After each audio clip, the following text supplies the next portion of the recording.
Brandon Sanderson never lies to you. He does something worse. He lets an honest character be wrong, and then you inherit her blind spots. That's the whole trick of Warbreaker, and it worked on me twice. This was a reread. My last read was 10 years ago, and the book still shattered my perception all over again. So today I want to show you how he pulls it off, character by character. And if you haven't read Warbreaker, this is me telling you this is one of the best standalone fantasy books you can pick for your next read. Quick warning, there will be some spoilers, but I won't spoil the ending. That's your one and only warning, but if you're ready, let's dive into it. Let's start with Siri because she's the cleanest version of the trick. Siri loves freedom, meeting new people, having fun, doing whatever she wants. And then she's sent to marry the God King instead of her sister. And it's a little bit like getting locked out of your home without your phone. She's cut off from everything she knows. Here's the important part. Siri knows nothing about court life. And because we ride in her head, neither do we. Every wrong assumption she makes about the God King and his court, we make with her. But watch what Sanderson does with her ignorance. Siri toughens up.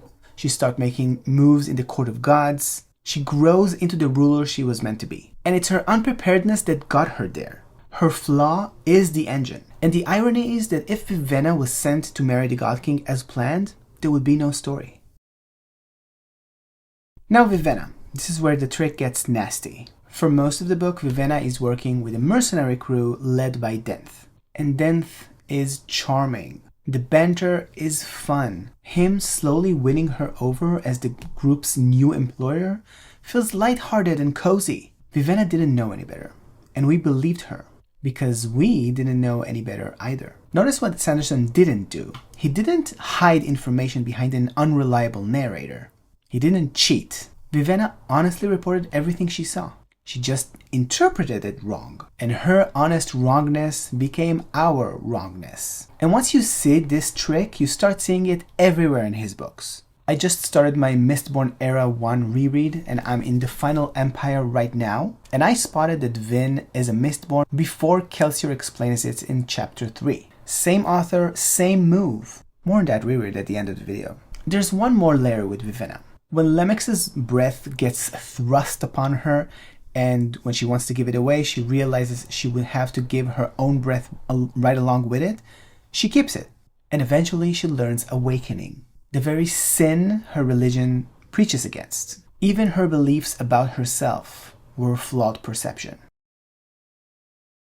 Now here's my favorite part. Vasher is the same trick but in reverse. Almost every scene with Vasher, except maybe one moment with the child, shows us a guy who is just bad with people. He's rough, he's blunt, he has none of Denth's charisma. So we assume the worst about him, just like Vivenna does. And yet, he still wanted to help.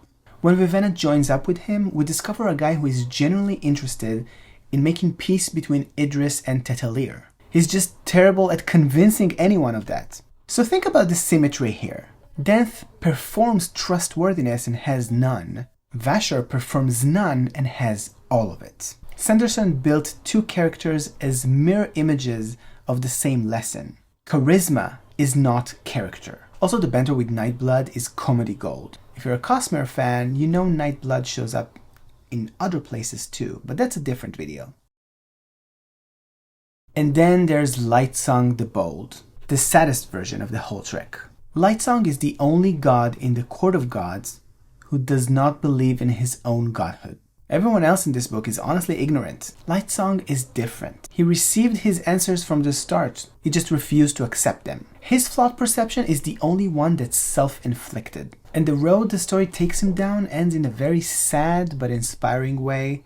And that's all I can say without spoiling it. So here's my verdict. Warbreaker is an amazing standalone. But honestly, it shouldn't be. I want more of this colorful world. I want more from Tetalir. We came to know this society intimately in one book, and the ending opens so many doors for sequels. If you haven't read it, read it before you read Stormlight Archive. You'll thank me later. If you have read it, here's my question for the comments. Which twist actually got you? And looking back, do you think Sanderson played fair with the clues? Or did he hide the ball? I've seen people argue both ways and I want to hear what you have to say. And like I said, I'm doing a full Mistborn Era 1 reread right now, watching for this exact trick in real time. If you want to follow along, subscribe, and there's a link to my newsletter in the description of this video where I go deeper on every book I read. Thanks for watching, and I'll see you in the next one. Bye.